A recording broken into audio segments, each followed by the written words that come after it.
Naimbagngal daw, kada kayo amin apo. Namimitas po ako ngayon ng saluyot. Yan, paborito ng mga Ilocano to. Lalong lalo na yung mother ko, nako.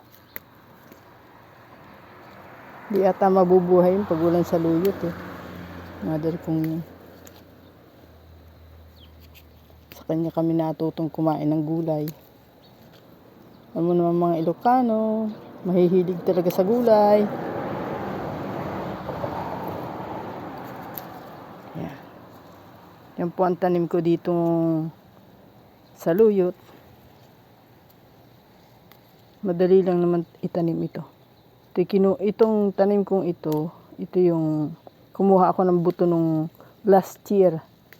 Bago mag-winter, pinitas ko na yung mga buto-buto.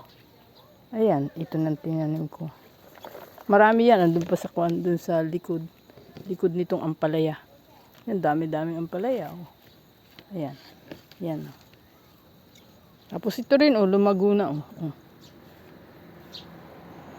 May paparating ho kasing bagyo kaya kailangan pitasin. Yan, may napitas pa ako pa. Yun oh. Ang daming bunga ng kuwanang. Ano yan? Yan talong. Ay, ayun. Ipipitasin ako. Tapos ito ang maraming bunga.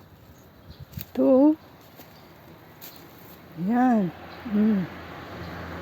Hindi naman ho maanghang ito. Meron namang maanghang na tumubo. Ayun oh.